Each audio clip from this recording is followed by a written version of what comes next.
네, 안녕하세요. 상표법 입문 강의 24회 진행하도록 하겠습니다. 변리사 시험 1차 대비 2025년 62회 대비하는 입문 강의입니다. 상표법 기본 강의 듣기 전에 용어라든지 그런 걸 익숙하게 하기 위한 입문 강의입니다. 자, 그럼 진행하도록 하겠습니다. 자, 지금 우리 등록 요건을 계속 보고 있고요. 전에도 말씀드렸던 대로 34조 1항 1호부터 21호가 좀 양이 많죠. 그 중에 지금 1호부터 쭉 이어서 보고 있고요. 6호부터 13호까지가 매우 중요한데 그 중에 오늘 또 실제 실무적으로는 제일 많이 이슈가 되는 7호입니다. 그래서 그 7호 부분을 설명을 좀 드릴 거고요. 지금 설명드리는 것들은 다 부등록 사유, 여기에 해당되면 등록이 되지 않는 등록 요건 중에 하나. 등록 요건 5단계 중에 4단계에 해당하는 34조 그걸 설명드리겠습니다. 그 중에 7호입니다. 34조 1항 7호는 왜 이슈가 많이 되냐 하면은 어떤 사람이 특허청에 상표 등록을 이미 해놓은 겁니다. 이런 식으로 이렇게 등록을 해놨다. A라는 상표와 어떤 스몰 a의 상품이라는 걸 등록을 미리 해놓은 겁니다. 그런데 등록된 이후에 어떤 다른 사람이 자 이게 B라고 제가 표시했지만 어떤 B라고 생긴 상표가 스몰 b라는 상품에 대해서 신청을 특허청에 출원을 했는데 하필이면 요 상표가 유사하고 상품도 동일 유사한 거라면 당연히 이 먼저 등록받은 상표와 겹쳐지는 부분이 있겠죠. 자, 우리가 이제 동일 유사라는 거를 배우기는 했지만 실제 상표권에서는 유사 범위까지 보호를 하는 게 원칙입니다. 이렇게 유사. 동일한 건 당연히 보호할 거고, 왜냐면 동일한 게 또 다른 사람이 똑같은 게 등록되면 안 되는데 유사한 것까지도 등록이 안 되게 합니다. 그거에 상표뿐만 아니라 이렇게 상표뿐만 아니라 상품도 동일 유사한 경우. 자, 그럼 이런 경우 요 상표, 의뢰 상표를 등록이 안 되게 해야겠죠. 그 규정이 34조 1항 7호에 해당하게 됩니다. 그래서 어떤 등록 상표가 이미 있어야 하고요. 이렇게 이런 식으로 그 다음에 출원 등록된 상표가 있어야 합니다. 이런 것들.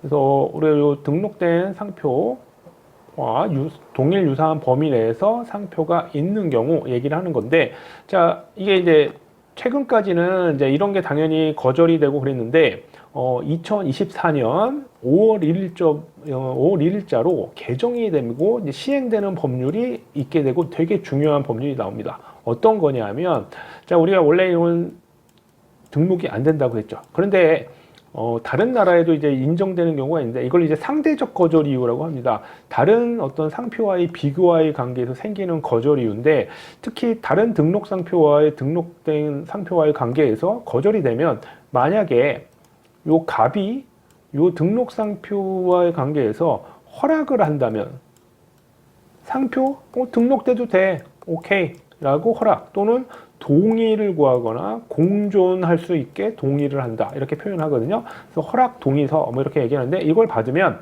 자, 요 부분에 대해서는 등록이 될 수 있게 만들었습니다. 그게 34조 1항 7호의 단서 규정이 되고요. 그게 언제? 올해 개정이 됐습니다. 2024년 5월 1일자로. 당연히 그래서 시행이 내년 2025년 시험 볼 때 적용이 될 거고요. 또 이슈가 항상 되던 거였고 이게 판례에서도 인정이 안 되다가 드디어 이제 실무적으로도 그렇고 다른 나라에서도 인정되는 부분이 있고 동의를 받았다면 이 정도는 인정해 줄 수 있는 거 아니냐라고 인정하게 됩니다. 다만 자 우리가 동일 유사 범위까지 적용을 하잖아요. 동일 유사 범위까지 요 7호가 적용이 되는데 근데 만약에 똑같은 상표를 만약에 출원을 해서 동의를 받으면 말이 안 되잖아요. 똑같은 상표가 또 다른 사람이 등록받거나 그러면 똑같은 상표가 서로 공존한다? 그러면 당연히 유사 범위인 경우까지는 다르니까 인정할 수도 있겠지만 동일한 게 똑같이 하면 계속 동의를 받으면 여러 개의 상표가 동일한 상표가 계속 있게 되죠. 그래서 그런 거는 동의가 있다 하더라도 인정이 안 되게 됩니다. 그래서 그렇게 제한을 두게 되거든요. 자, 그러면 요거를 제가 이제 말로도 설명드리고 그림으로 설명을 드렸었는데 법조문으로 보고 다시 또 그림으로 또 설명을 좀 드리겠습니다. 자, 7호입니다. 34조 1항 7호는 1호부터 21호가 있는데 34조 1항 그 중에 이제 6호부터 13호가 중요하다고 했죠. 7호. 자, 선출원. 먼저 등록 출원을 한 겁니다. 특허청에. 근데 다른 사람이었겠죠? 그런 등록상표가 있고, 여기 지리적 표시 단체 표장을 제외한다는데 요거는 8호에서 별도로 규정하기 때문에 제외한다고 한 거고요. 요거는 나중에 지리적 표시 단체 표장에서 별도로 배우시면 됩니다. 우선 원칙적인 걸 다 공부하고 나시고 나서 지리적 표시 단체 표장의 경우에 예외되는 경우를 따로 보시면 됩니다. 그렇게 정리하시면 되는데, 자, 어떤 상표가 있었어요. 아까 그림에서도 갑이라는 다른 사람의 상표가 이미 있는데 동일 유사한 상표와 상품도 동일 유사한 걸 을이 출원을 하면, 자, 7호에 해당하는 거는 부등록 사유니까 등록이 안 되겠죠. 부등록 사유니까. 그렇죠? 근데 이제 2024년 5월 1일자부터 어떻게 해요? 예외가 됐다. 이렇게 됐죠. 2024년 5월 1일자부터 예외로 하는 규정이 신설이 됐다. 개정이 된 겁니다. 그래서 시행 어떤 개정법인데 선출원 등록상표의 권리자가 동의를 하면 7호에 적용되지 않게 됩니다.